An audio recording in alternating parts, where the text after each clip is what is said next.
ഉണ്ടാക്കാൻ പോകുന്നത് വളരെ ടേസ്റ്റിയായ ഒരു ഞണ്ട് കറിയാണ്. അതിനു വേണ്ടി ഞണ്ട് നല്ലപോലെ കട്ട് ചെയ്ത് ക്ലീൻ ചെയ്ത് ഇതുപോലെ വെച്ചിട്ടുണ്ട്. ഇനി ഇതിലേക്കുള്ള മറ്റു ചേരുവകൾ എന്തൊക്കെയാണെന്ന് നോക്കാം. ഞാൻ ഒരു കൈപ്പിടി ചെറിയ ഉള്ളി എടുത്തിട്ടുണ്ട്, ഇതുപോലെ നീളത്തിൽ അരിഞ്ഞത്. ഒരു ചെറിയ കഷ്ണം ഇഞ്ചി ചെറിയ കഷ്ണങ്ങളായി കട്ട് ചെയ്തത്. 2 പച്ചമുളക് കട്ട് ചെയ്തത്, ആവശ്യത്തിന് കറിവേപ്പില. ഇനി ഇതിലേക്കുള്ള മസാലകൾ ഞാൻ ഞണ്ട് കറി പാകപ്പെടുത്തുമ്പോൾ പറയാം. ഇപ്പോൾ ചൂടായി തുടങ്ങിയിട്ടുണ്ട്. നമുക്ക് ഇതിലേക്ക് ആവശ്യത്തിന് വെളിച്ചെണ്ണ ചേർത്ത് കൊടുക്കാം. ഇനി അരിഞ്ഞു വെച്ചേക്കണ എല്ലാം നമുക്ക് ഇതിലേക്ക് ചേർക്കാം.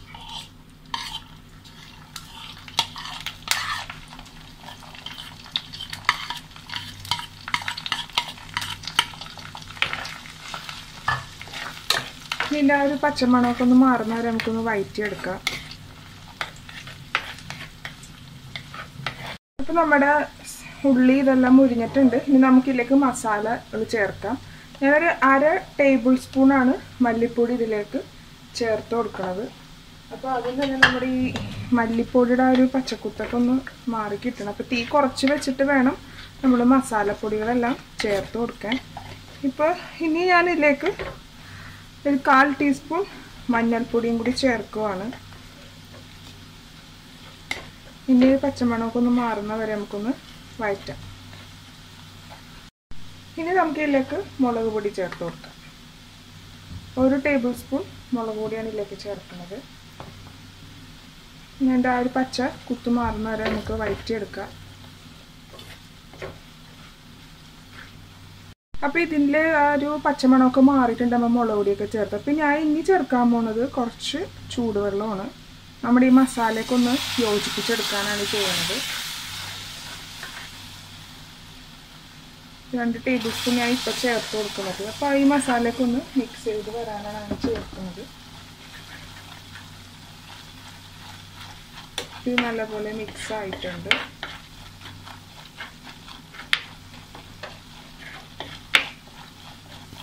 ഇനി ഈ മസാലയിലേക്ക് നമുക്ക് തയ്യാറാക്കി വെച്ച നമ്മുടെ ഞണ്ട് ഇതിലേക്ക് ചേർക്കാം. നല്ലപോലെ ഒന്ന് മിക്സ് ചെയ്തെടുക്കുക. മസാലയൊക്കെ ഞണ്ടിലേക്ക് അങ്ങോട്ട് നല്ലപോലെ ഒന്ന് പിടിക്കണം. ആ ഒരു ഇതിലേക്ക് നമ്മൾ ഇതെല്ലാം മസാല ഇതിലേക്ക് അങ്ങോട്ട് പിടിപ്പിച്ചെടുക്കാം.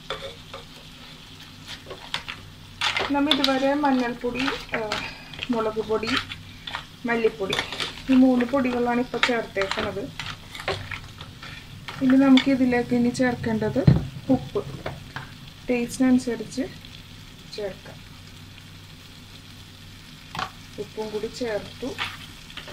ഇനി നമ്മുടെ ഈ മസാല കരിഞ്ഞു പോകരുത്. അപ്പോൾ അതിന് വേണ്ടി കുറച്ച് വെള്ളം കൂടി ഞാൻ ചേർത്ത് കൊടുക്കുന്നതാണ്. ചൂടുവെള്ളം തന്നെ ചേർക്കാൻ ശ്രദ്ധിക്കുക. ഇപ്പോൾ മൊത്തം ഞാൻ 4 ടേബിൾ സ്പൂണോളം വെള്ളം ഇപ്പോൾ ചേർക്കും.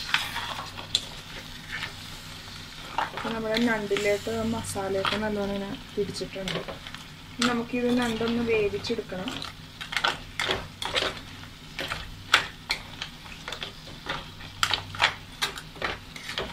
നമുക്കൊന്ന് ഒരു 2 മിനിറ്റ് ഒന്ന് അടച്ചു വെക്കാം. 2 മിനിറ്റ് ഒന്ന് അടച്ചു വെച്ചില്ലേ, നമുക്കിന്ന് തുറന്ന് നോക്കാം. ഇപ്പോൾ ചെറുതായിട്ട് ഗ്രേവി നണ്ടിന്നൊക്കെ കുറച്ച് വെള്ളം ഊറി തുടങ്ങിയിട്ടുണ്ട്. അപ്പോൾ ഒന്നുകൂടി ഒന്ന് മിക്സ് ചെയ്ത് കൊടുക്കുക. എല്ലാ മസാലയിലേക്കൊക്കെ ഒന്ന് പിടിക്കണ പാകത്തിന്. ഇത്രയും ഞാൻ തീ കുറച്ച് വെച്ച് തന്നെയാണ് ചെയ്ത് വെക്കുന്നത്. ഇനി നമുക്കിതിലേക്ക് ചേർക്കേണ്ടത് ഗരം മസാലപ്പൊടിയാണ്. അതിലേക്ക് 1 ടേബിൾ സ്പൂൺ ഗരം മസാലപ്പൊടി ചേർത്ത് കൊടുക്കുക. എല്ലാ ഭാഗത്തേക്കും ആകണ വിധത്തിൽ ഇങ്ങനെ ഒന്ന് തൂക്കി കൊടുക്കുക. ഇതൊന്ന് മിക്സ് ചെയ്തെടുക്കുക.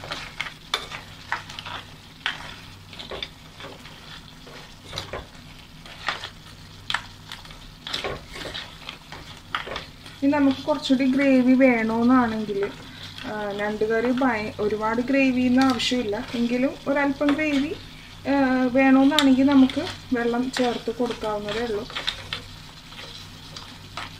ഞാനപ്പോൾ ഒരു സെമി ഗ്രേവിയിലാണ് ഈ കറി വെക്കാൻ ഉദ്ദേശിക്കുന്നത്. അപ്പോൾ ഞാനിപ്പോൾ നമ്മൾ മൊത്തം 4 ടേബിൾ സ്പൂൺ വെള്ളം ചേർത്ത് കൊടുത്തത്, ഈ ഒരു സ്പൂണിൻ്റെ അളവ്. ഇപ്പോൾ നമ്മൾ ഗരം മസാലയും കൂടി ഇതിലേക്ക് ചേർത്ത് കൊടുത്തു. ഇനി നമുക്കൊന്ന് അടച്ചു വെച്ച് വേവിക്കാം. തുറന്നു നോക്കുവാണ്. നല്ലോണം എണ്ണയൊക്കെ നല്ലപോലെ തെളിഞ്ഞ് വന്നിട്ടുണ്ട് നമ്മുടെ രണ്ട് കറിയിലേക്ക്. ഇനി ഞാൻ ഇതിലേക്ക് സെമി ഗ്രേവിയിലാണ് ഈ കറി ഞാൻ വെക്കാൻ പോണെന്ന് പറഞ്ഞായിരുന്നു. അപ്പം ഞാൻ കുറച്ച് വെള്ളം ഇതിലേക്ക് ഒഴിച്ചു കൊടുക്കുവാണ്. ഒരുപാടൊന്നും വേണ്ട. അപ്പോൾ ഈ വെള്ളം ഇപ്പോൾ ഒഴിച്ച് വെക്കുന്നത് ചൂടുവെള്ളമാണ്. അപ്പോൾ ഇതൊന്ന് തിക്കായി കിട്ടണം. അപ്പോൾ ഞാൻ ഉദ്ദേശിച്ച അത്രയും ഗ്രേവി നമുക്ക് ഈ കറിയിലേക്ക് കിട്ടുള്ളൂ. ഉപ്പൊന്ന് ടേസ്റ്റ് ചെയ്ത് നോക്കാം നമുക്ക്. ഉപ്പൊക്കെ കറക്റ്റാണ്. ഇനി ഞാൻ ഇതിലേക്ക് ലാസ്റ്റ് ചേർക്കാൻ പോകുന്നത് നമ്മുടെ കുരുമുളക് പൊടി 1 ടീസ്പൂൺ കുരുമുളക് പൊടി ചേർക്കുക. അപ്പോൾ നമ്മുടെ മസാല പൊടികളെല്ലാം നമ്മൾ ഇതിലേക്ക് ചേർത്ത് കഴിഞ്ഞു. ഇനി ഈ മസാലയിൽ കിടന്ന് ഈ ഗ്രേവി ഒന്ന് തിക്കായി കിട്ടുകയും വേണം. നമ്മുടെ ഞണ്ട് ഓൾറെഡി പകുതിയോളം വെന്ത് കഴിഞ്ഞു. എങ്കിലും ഈ മസാലയൊക്കെ ഞണ്ടിലേക്ക് കയറാൻ വേണ്ടിയാണ് നമ്മൾ ഇനി അടച്ചു വെച്ച് ഇനി വേവിക്കാൻ പോണത്. അപ്പോൾ തീ കുറച്ച് തന്നെ വെച്ച് പാകപ്പെടുത്തണം, അല്ലെങ്കിൽ നമ്മളിപ്പോൾ ഈ ചേർത്ത് കൊടുത്ത ഗ്രേവി വറ്റിപ്പോവും. അപ്പോൾ ഞാനിപ്പോൾ ഇത്രയും ഗ്രേവിയാണ് ചേർത്ത് കൊടുത്തേക്കുന്നത്. ഞണ്ടും ഗ്രേവിയും ഒപ്പത്തിനൊപ്പമായിട്ടാണ് ഇരിക്കുന്നത്. നമുക്കൊന്ന് അടച്ചു വെക്കാം. ഇപ്പം നമ്മുടെ മസാലയൊക്കെ നല്ലോണം തിക്കായിട്ടുണ്ട്. നമ്മുടെ ഞണ്ടിലോട്ടൊക്കെ മസാലകളൊക്കെ നല്ലോണം പിടിച്ച് ഞണ്ടും പെർഫെക്റ്റായിട്ട് ഇപ്പോൾ വെന്തിട്ടുണ്ട്. എണ്ണയെല്ലാം തെളിഞ്ഞ് വന്നിട്ടുണ്ട്. നമ്മുടെ ഗ്രേവിയൊക്കെ ഇപ്പോൾ കുറുകി കിട്ടിയിട്ടുണ്ട്. അപ്പോൾ അടച്ച് വെക്കുവാണെങ്കിൽ ഇടയ്ക്കൊന്ന് ഇളക്കി കൊടുക്കുക. അപ്പോൾ ഇനി നമുക്ക് തീ അങ്ങ് ഓഫ് ചെയ്തേക്കാം. ഇനി അധികം വറ്റിക്കണ്ട. വറ്റിച്ച് കഴിഞ്ഞാൽ ഒട്ടും ഗ്രേവി ഇല്ലാതെ ആയിരിക്കും.